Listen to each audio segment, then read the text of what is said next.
Assalamualaikum warahmatullahi wabarakatuh. Perkenalkan, nama saya Jasmine Kwina Nur Asia.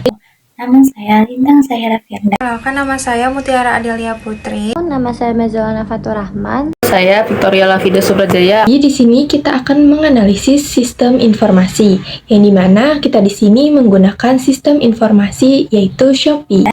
Selanjutnya, pada slide ini saya akan menjelaskan apa itu Shopee. Shopee adalah tempat perdagangan elektronik besar di Asia Tenggara dan Taiwan. Selanjutnya, aplikasi ini bertujuan untuk memfasilitasi transaksi jual beli secara online atau daring dan mengefisiensi operasional. Kemudian, ada beberapa manfaat utama bagi penjual dan pembeli, yaitu yang pertama, ada manfaat utama bagi penjual, yaitu bisnis mereka semakin lebih meluas, kemudian sistem perdagangan berjalan secara otomatis, dan manajemen toko jadi lebih rapi.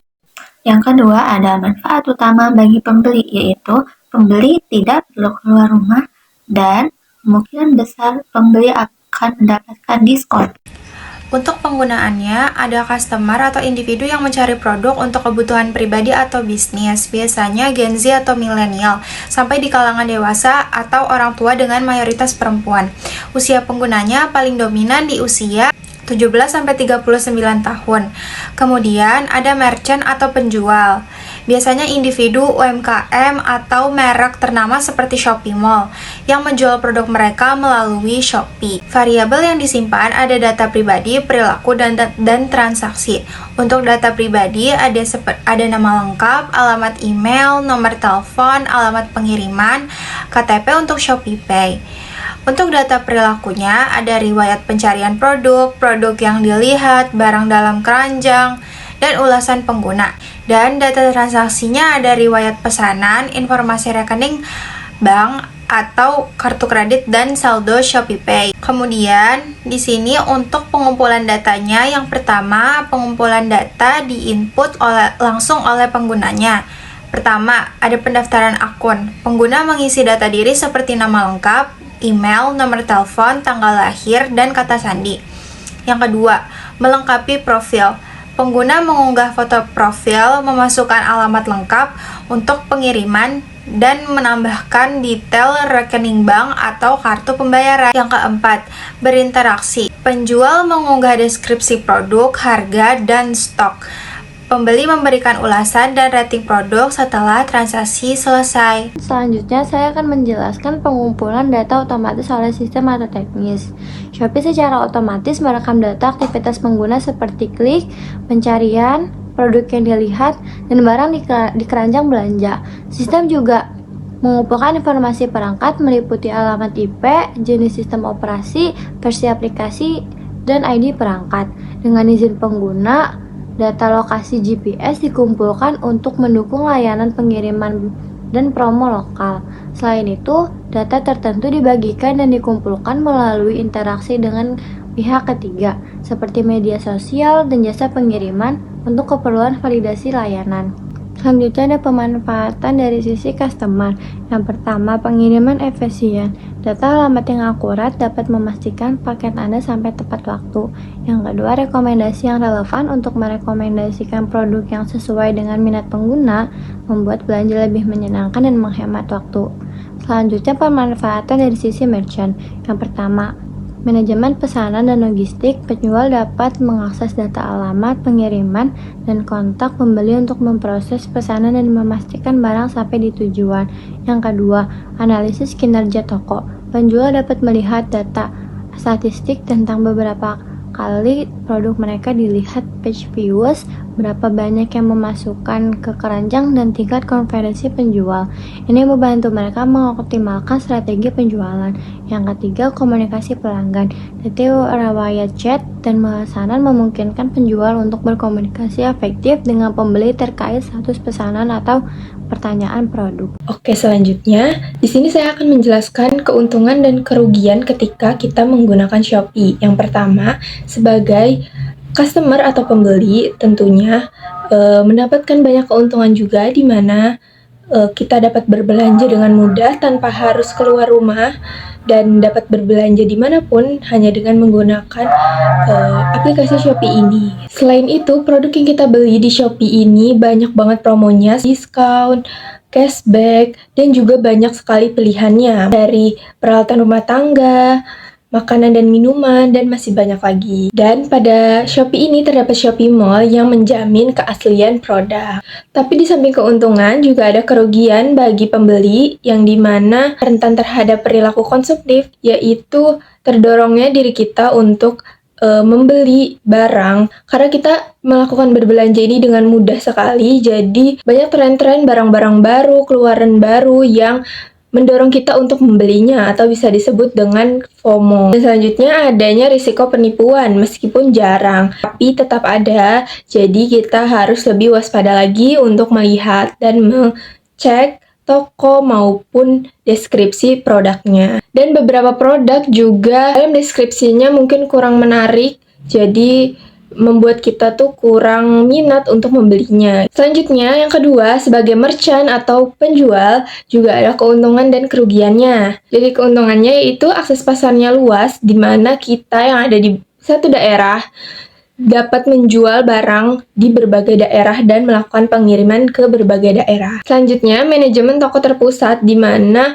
semua yang ada di toko kita ini sudah tercatat oleh Shopee, mulai dari jumlah barang, apabila sudah terbeli dia akan langsung otomatis berubah, dan jika produknya habis, juga dari Shopee ini akan otomatis menuliskan bahwa produk ini habis dan tidak bisa dibeli lagi. Selanjutnya, dukungan logistik, dan yang terakhir, fitur promosi membantu penjualan produk kita. Kita juga dapat menggunakan live untuk memperkenalkan produk kita dan memberikan voucher-voucher diskon supaya tertarik untuk membeli. Selanjutnya, di samping keuntungan tetap ada kerugiannya, di mana adanya administrasi atau komisi dari Shopee ini. Jadi, sepengetahuan aku yang menggunakan toko untuk menjual, jadi kita sebagai penjual juga harus tahu berapa administrasi yang ditetapkan supaya kita tidak merugi dalam menaruh harga barang karena nantinya akan dipotong oleh si administrasi ini. Selanjutnya, sistem dapat terasa rumit atau tidak efisien.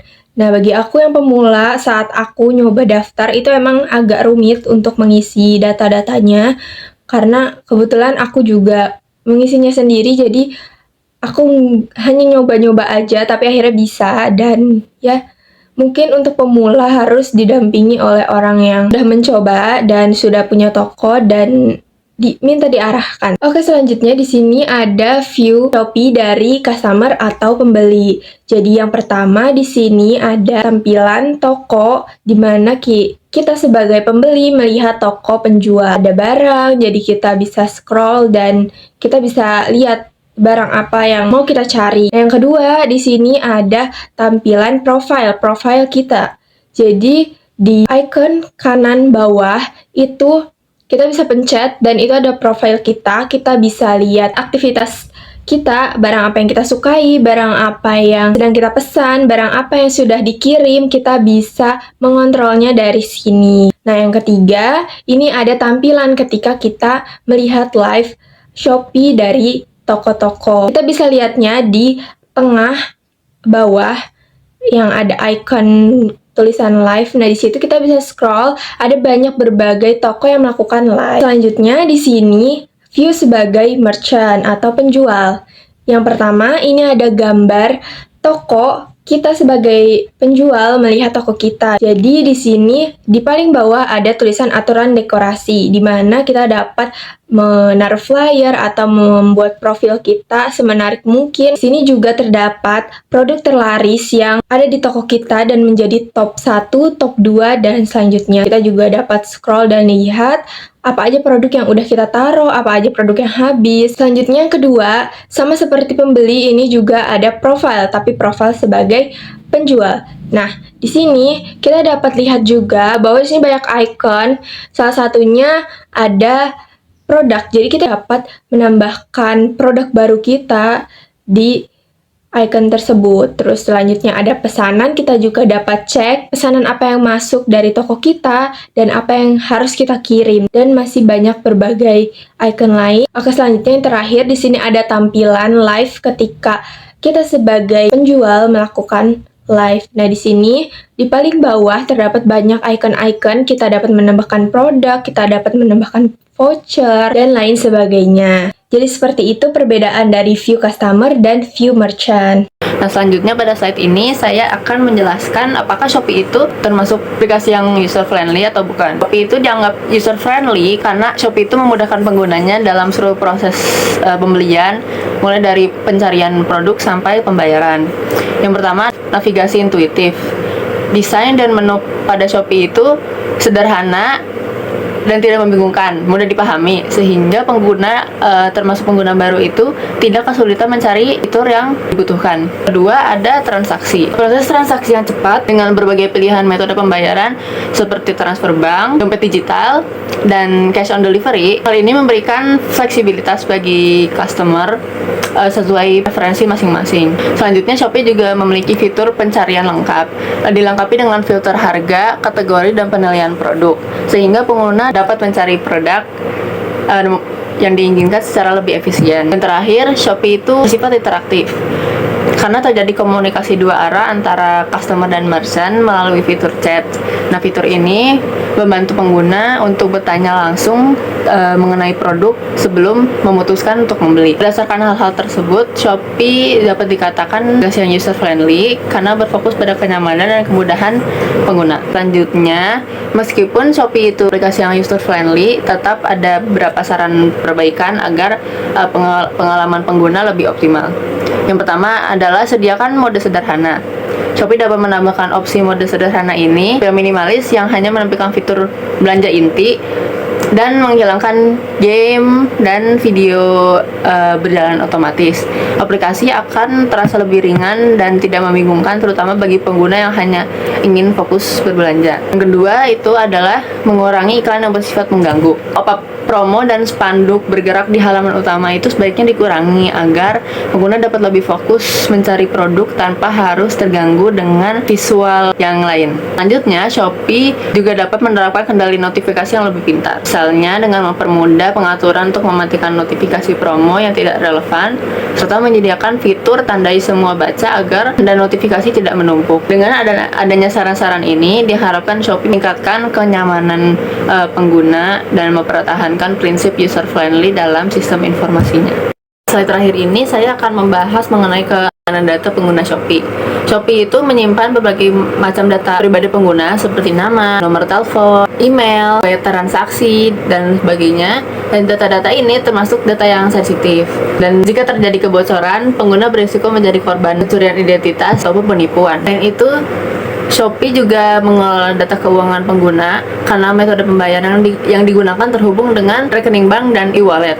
Nah, apabila keamanan data ini tidak terjaga dengan baik, kebocoran data dapat menyebabkan kerugian finansial bagi pengguna. Oleh karena itu, menjaga keamanan data menjadi hal yang sangat penting. Keamanan data berhubungan langsung dengan kepercayaan pengguna. Jika pengguna merasa datanya itu aman, mereka akan lebih nyaman dan percaya untuk terus menggunakan Shopee. Sebaliknya, jika Shopee gagal dalam menjaga keamanan data pengguna, kepercayaan tersebut dapat menurun dan pada akhirnya merugikan perusahaan itu sendiri, merugikan Shopee itu sendiri. Maka dari itu, keamanan data merupakan salah satu aspek yang utama dalam keberhasilan sistem informasi pada Shopee. Terima kasih. Wassalamualaikum warahmatullahi wabarakatuh.